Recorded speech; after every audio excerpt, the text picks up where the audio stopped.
RJD दफ्तर के बाहर मोहम्मद शहाबुद्दीन के बेटे ओसामा को यूथ आइकन बताकर एक पोस्टर लगाया गया।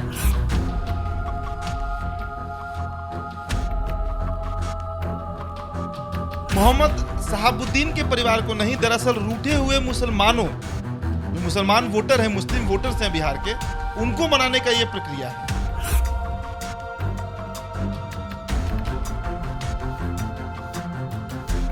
लालू परिवार मोहम्मद शहाबुद्दीन के जो अंत्येष्टि होता है उसमें कौन गया था? ना तेजस्वी यादव गए, ना तेज प्रताप गए, ना लालू, कोई नहीं गया। उस पूरे परिवार से कोई नहीं गया।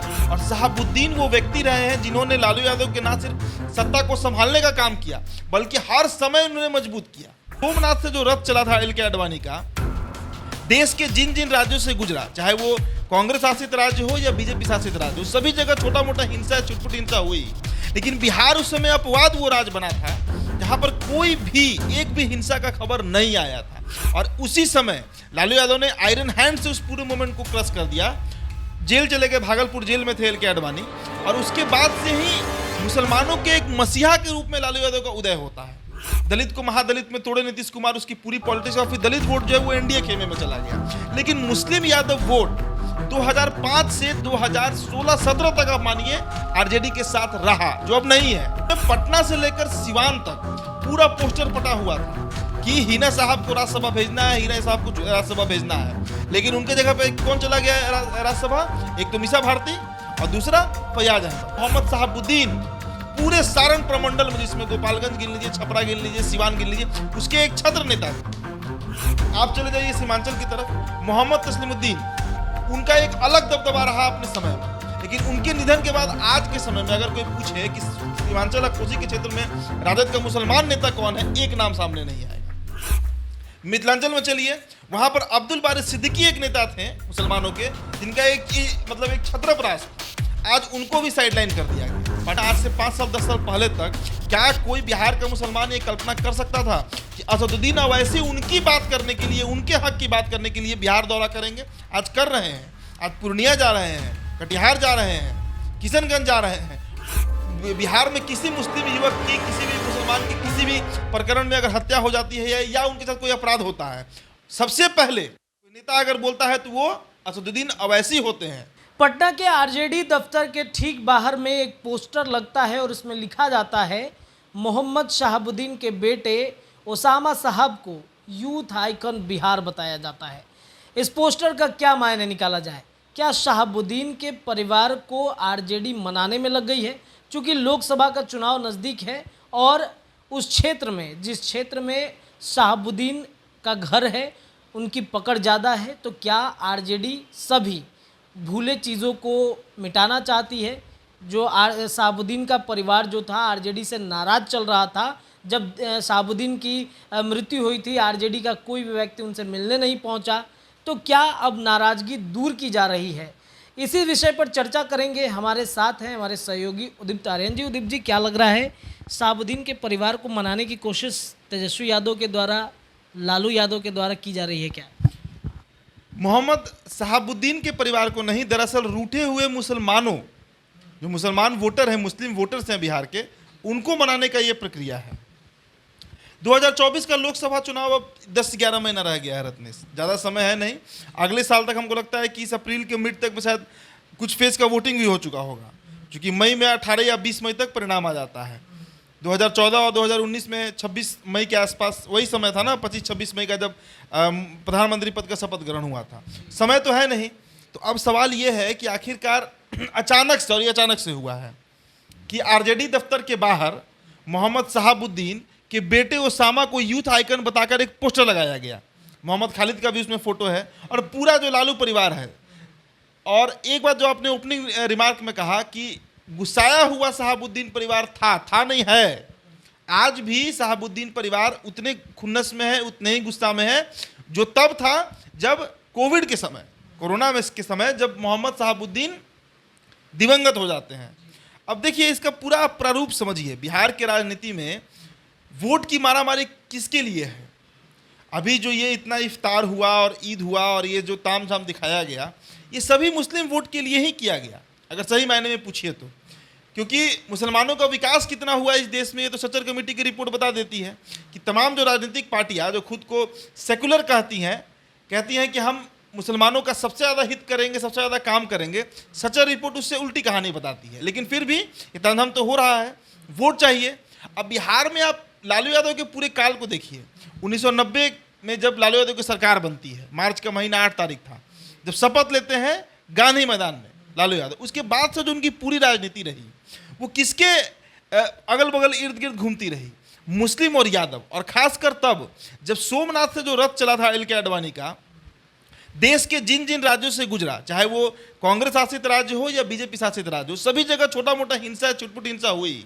लेकिन बिहार उस समय अपवाद वो राज्य बना था जहां पर कोई भी एक भी हिंसा का खबर नहीं आया था। और उसी समय लालू यादव ने आयरन हैंड से उस पूरे मूवमेंट को क्रश कर दिया। जेल चले गए, भागलपुर जेल में थे एल के आडवाणी। और उसके बाद से ही मुसलमानों के एक मसीहा के रूप में लालू यादव का उदय होता है। सिर्फ बिहार में नहीं, पूरे उत्तर भारत में जो हिंदी पट्टी कहलाता है उसमें सबसे बड़ा अगर कोई मुसलमानों का हिमायती, सबसे बड़ा नेता उभर कर सामने आता है 90 के दौर में, तो वो लालू प्रसाद यादव होते हैं। मुसलमानों का मसीहा भी कहा गया उनको। उसके बाद अब उसके बाद एक बिहार में एक नई, मतलब आप कह सकते हैं जाति और धर्म का एक समीकरण बना। एमओआई समीकरण उसको नाम दिया गया, मतलब मुस्लिम यादव समीकरण बना बिहार में। अब मुस्लिमों की जो आबादी है, जो एक अनुमान लगाई जाती है बिहार में, वो 14 से 15% के आसपास है। यादवों का वोट भी उतना ही है, मतलब 14 से 15%। दोनों को अगर कंबाइंड रूप से जोड़ दिया जाए तो ये लगभग 30% वोट हो जाता है। और सरकार बनाने के लिए ये वोट काफ़ी है, अगर इसमें 5-10% और वोट जुड़ जाए तो उस समय तो MYD भी था, मुस्लिम यादव दलित भी था लालू यादव के साथ। लेकिन फिर समय काल में दलित जो है वो खिसक गया, दलित को महादलित में तोड़े नीतीश कुमार, उसकी पूरी पॉलिटिक्स, और फिर दलित वोट जो है वो एनडीए खेमे में चला गया। लेकिन मुस्लिम यादव वोट 2005 से 2016-17 तक आप मानिए आरजेडी के साथ रहा, जो अब नहीं है। इसका सबसे ज्वलंत उदाहरण आपको हम बताते हैं। 2020 का विधानसभा चुनाव याद कीजिए। 2020 के विधानसभा चुनाव में क्या हुआ? सीमांचल के कई सीटों पर, करीब 2 दर्जन से अधिक सीटों पर अवैसी की पार्टी जो है वो डट कर चुनाव लड़ती है। और भी सीटों पर लड़ती है, लेकिन उन सीटों पर डट कर चुनाव लड़ती है। परिणाम ये हुआ कि लगभग 1 दर्जन ऐसे सीट रहे जहां पर आरजेडी को सीधे तरीके से अवैसी की पार्टी AIMIM ने शिकस्त दिया, हरा दिया। और 5 सीटें ऐसी रहीं जिस पर पहली बार चुनाव लड़कर अवैसी की पार्टी जीत जाती है। सीमांचल का जो क्षेत्र है, और सीमांचल के अगर आप उधर चले जाइए, आप किशनगंज चले जाइए, पूर्णिया चले जाइए, कटिहार चले जाइए, वो क्षेत्र जो है ना, सीमांचल का जो इलाका है, कोसी का जो इलाका है, वो मुस्लिम बाहुल्य है। मतलब वहाँ की जो मुस्लिम आबादी है वो 14-15% से अधिक है। वो 20%, 25% हो सकता है। उस क्षेत्र में मुस्लिम वोटर्स का दबदबा है, और उन्हीं का परिणाम है कि आज मतलब कह सकते हैं कि ये पोस्टर लगाना पड़ा है। दूसरी घटना आपको बताते हैं। शहाबुद्दीन का निधन होता है, अस्पताल में उनका वो तस्वीर वायरल होता है जब उनका निधन हो जाता है। उसके बाद आप याद कीजिए, राजद में, आप राजद की बात मत कीजिए, लालू प्रसाद यादव की बात कीजिए। लालू परिवार मोहम्मद शहाबुद्दीन के जो अंत्येष्टि होता है उसमें कौन गया था? ना तेजस्वी यादव गए, ना तेज प्रताप गए, ना लालू, कोई नहीं गया। उस पूरे परिवार से कोई नहीं गया। और शहाबुद्दीन वो व्यक्ति रहे हैं जिन्होंने लालू यादव के ना सिर्फ सत्ता को संभालने का काम किया, बल्कि हर समय उन्होंने मजबूत किया। शहाबुद्दीन वही व्यक्ति हैं जिन्होंने नीतीश कुमार का डट कर सामना कहा। और शहाबुद्दीन ने ही कहा था कि परिस्थितियों के मुख्यमंत्री हैं नीतीश कुमार। नेता तो लालू प्रसाद यादव थे, मुख्यमंत्री तो लालू प्रसाद यादव हुआ करते थे। और उस परिवार के साथ जब लालू परिवार ने ऐसा किया, उसके बाद से ही ना दूरी बढ़ी, और उसके बाद भी मामला नहीं बिगड़ता। आप याद कीजिए पिछला MLC चुनाव, माफ कीजिएगा, राज्यसभा वाला चुनाव जो था, जो राज्यसभा का जो चुनाव था, उसमें पटना से लेकर सिवान तक पूरा पोस्टर पटा हुआ था कि हिना साहब को राज्यसभा भेजना है, हिना साहब को राज्यसभा भेजना है। लेकिन उनके जगह पे कौन चला गया राज्यसभा? एक तो मीसा भारती और दूसरा फैयाज अहमद, जो मिथिलांचल से आते हैं। उसके बाद से ही धक्का लगा शहाबुद्दीन के पूरे खेमा को, पूरा परिवार को। और ये उसके बाद हिना साहब को सामने आना पड़ा, और उन्होंने कहा भी कि हम अब राजद में नहीं हैं, हम किसी भी दूसरे दल में जा सकते हैं लेकिन हम राजद में नहीं हैं। उन्होंने ये नहीं कहा कि हम जेडीयू में जाएंगे, कि बीजेपी में जाएंगे, कि चिरा के साथ जाएंगे, लेकिन उन्होंने स्पष्ट कर दिया कि हम किसी दल के हिस्सा नहीं हैं। एक और बात समझिए, 90 का जो दौर था जिसका चर्चा हम कर रहे थे, उस समय लालू प्रसाद यादव, उस समय बड़ा होता था बिहार, 324 विधानसभा सीट होता था जब कंबाइंड झारखंड था। तभी क्षेत्रीय छत्रप नेता होते थे। जैसे सारण प्रमंडल की अगर बात कीजिए तो हिंदुओं में या सवर्ण में प्रभुनाथ सिंह का एक अलग दबदबा था, और अल्पसंख्यक की बात कीजिए तो मोहम्मद साहबुद्दीन पूरे सारण प्रमंडल में, जिसमें गोपालगंज गिन लीजिए, छपरा गिन लीजिए, सिवान गिन लीजिए, उसके एक छत्र नेता थे। आप चले जाइए सीमांचल की तरफ, मोहम्मद तस्लीमुद्दीन, उनका एक अलग दबदबा रहा अपने समय में, लेकिन उनके निधन के बाद आज के समय में अगर कोई पूछे कि सीमांचल और कोसी के क्षेत्र में राजद का मुसलमान नेता कौन है, एक नाम सामने नहीं आएगा। मिथिलांचल में चलिए, वहां पर अब्दुल बारी सिद्दीकी एक नेता थे मुसलमानों के, जिनका एक छत्रपराज था।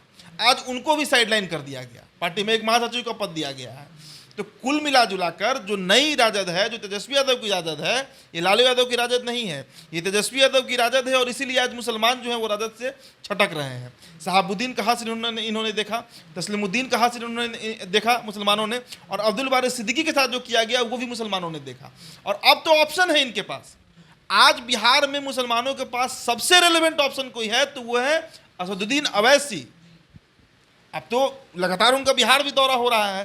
नहीं तो याद कीजिए ना, आज से 5 साल 10 साल पहले तक क्या कोई बिहार का मुसलमान ये कल्पना कर सकता था कि असदुद्दीन अवैसी उनकी बात करने के लिए, उनके हक की बात करने के लिए बिहार दौरा करेंगे? आज कर रहे हैं। आज पूर्णिया जा रहे हैं, कटिहार जा रहे हैं, किशनगंज जा रहे हैं, और नीतीश कुमार और तेजस्वी यादव से सवाल पूछ रहे हैं ना। बिहार में किसी मुस्लिम युवक की, किसी भी मुसलमान की किसी भी प्रकरण में अगर हत्या हो जाती है या उनके साथ कोई अपराध होता है, सबसे पहले कोई नेता अगर बोलता है तो वो असदुद्दीन अवैसी होते हैं। तो ये आप मान लीजिए कि 2024 में, और इन्होंने कह दिया है, अवैसी ने कहा कि अवैसी यहाँ से कह के गए हैं कि 2024 के लोकसभा चुनाव में हम बिहार में डट कर चुनाव लड़ेंगे। ये बात असदुद्दीन अवैसी कह के गए हैं। और यही चिंता है राजद की कि जो उनका 15% का वोट है मुस्लिम और यादव का, कहीं वो टूटे मत, कहीं वो खिसक मत जाए। और यही भय है कि आज उसामा साहब, जिनको दरकिनार किया गया था एक समय, साहबुद्दीन के पूरे परिवार को नज़रअंदाज कर दिया गया था, आज उनको प्रायोरिटी देना पड़ा और राजद दफ्तर के बाहर बड़ा पोस्टर लगाना पड़ा है और उसामा को यूथ आइकन के रूप में दिखाना पड़ा है। तो एक सवाल ये है कि जब असदुद्दीन अवैसी अल्पसंख्यकों के नेता के रूप में उभर रहे हैं, तो क्या साहबुद्दीन का परिवार, हेना साहब, उनके साथ जाएंगे? ये बिल्कुल हो सकता है। अगर 2024 के लोकसभा चुनाव में हिना साहब या साहबुद्दीन के बेटे उसामा साहब अगर AIM के टिकट पर चुनाव लड़े तो ये कोई बहुत चौंकाने वाला बात नहीं होगा। आज बिहार में असदुद्दीन अवैसी क्यों आ रहे हैं? मुसलमानों के लिए ही ना आ रहे हैं। उनकी पार्टी का सिंबल क्या है? मुस्लिम एकता की बात करते हैं। वो पैन इंडिया, पूरे देश में मुसलमानों को एक करने की बात करते हैं असदुद्दीन अवैसी। और सबसे ज़्यादा लोकसभा में या राज्यसभा या कहीं भी असेंबली में सबसे अधिक अगर मुसलमानों के हक में कोई पार्टी बात करती है तो वो AIM ही है। बिहार में अभी इकलौते विधायक बचे हुए हैं अख्तरुल इमाम, अकेले विधायक हैं मुसलमानों के, मतलब AIM के। वो अगर सबसे ज़्यादा अगर आज के समय में भी मुसलमानों के हक की कोई बात कर रहा है तो वही विधायक कर रहे हैं, क्योंकि उनका साफ एजेंडा है मुसलमानों के हित की बात करना। और अब बिहार के मुसलमान इसको समझ रहे हैं। और चुनाव परिणाम याद कीजिए ना रत्नेश, आप ही ने गोपालगंज गए थे उपचुनाव कवर करने के लिए, सब जगह तो आप ही और मतलब जो रिपोर्टर से वो घूम रहे हैं। आप लोग बताइए कि अगर गोपालगंज में मुसलमान वोटर्स, मुर्तजा वहाँ से लड़े थे चुनाव, अगर उनको नहीं, गुलाम मुर्तजा, अगर उनको वोट नहीं किया होता तो आप बताइए कि क्या वहाँ पर कभी भी राजद हारती? मात्र 2100 वोटों से राजद गोपालगंज हार जाती है, कारण मुसलमान वोटर बनते हैं। अच्छे खासे वोट मिले थे उनको 12,000 वोट आया था। वो 12,000 वोट में 11,999 नहीं, पूरा 12,000 का 12,000 वोट मुसलमानों का था, जो गोपालगंज का दियर का क्षेत्र है। तो बिहार में उपचुनाव ने यह बात साबित कर दिया है कि मुसलमान जो है वो अवैसी की तरफ अट्रैक्ट हो रहे हैं। और उससे पहले 2020 का चुनाव परिणाम जो है वो साबित कर दिया था कि मुसलमान वोटर अब कर रहे हैं राजद से। और यही तिलमिलाहट है राष्ट्रीय जनता दल की, तेजस्वी यादव की, कि आज उनको उसामा साहब को आने वाले समय में आप देखिएगा अभी और मुस्लिम लीडर इनको खड़ा करना पड़ेगा। मुस्लिम कैडर जब तक राजद बिहार में नहीं खड़ा करती है, मुसलमान के नेता जैसे साहबुद्दीन थे, तस्लीमुद्दीन थे, अब्दुल बारी सिद्दीकी थे, उस कैडर के नेता अगर राजद नहीं खड़ा कर पा रही है बिहार में तो मुसलमान वोट छटकते समय नहीं लगेगा। और सेंधमारी जो है वो शुरू हो चुका है और धीरे धीरे वो किला जो है वो अब ढह रहा है। और ये बात तेजस्वी समझ रहे हैं। अच्छा, एक सवाल है, लालू प्रसाद यादव बड़े माहिर आदमी हैं अपने पार्टी को समेटने में, कहीं हो सकता है कि हेना साहब को मनाने में सफल हो जाए? देखिए, लालू यादव बहुत अब पॉलिटिकली एक्टिव तो है नहीं, सारे जो काम हैं आरजेडी के वो तेजस्वी यादव कर रहे हैं, और तेजस्वी यादव ग्राउंड वर्क कम करते हैं। अगर आपने एक नेता के तौर पे देखिए, जैसे चिराग पासवान के जब तक पिता थे रामविलास पासवान, वो भी ग्राउंड वर्क नहीं कर रहे थे, लेकिन आज वो ग्राउंड वर्क कर रहे हैं। तेजस्वी यादव आज भी पटना से ही राजनीति करना चाहते हैं। लालू यादव पटना से राजनीति नहीं करते थे। लालू यादव गाँव पहुँच जाते थे, प्रखंड पहुँच जाते थे, पंचायत पहुँच जाते थे, जिला घूमते थे। कुछ समय बिहार बहुत बड़ा होता था, तब भी लालू यादव सब जगह जाते थे। और तभी ना आप सोचिए ना कि बक्सर में जगदानंद सिंह को खड़ा कर दिए, सारण में शहाबुद्दीन को खड़ा कर दिए, कहीं मोहम्मद असलीमुद्दीन खड़ा है, कहीं कोई नेता खड़ा है। तो एक कैडर था लालू प्रसाद यादव के पास हर क्षेत्र में, चाहे वो कोसी का क्षेत्र हो, सीमांचल का क्षेत्र हो, मिथिलांचल का क्षेत्र हो, सारण का क्षेत्र हो, शाहाबाद का क्षेत्र हो, कहीं चंपारण का क्षेत्र हो, सभी जगह लालू यादव के समय एक एक नेता खड़ा होता था जो तय करता था कि किस विधानसभा में किसको चुनाव लड़वाना है।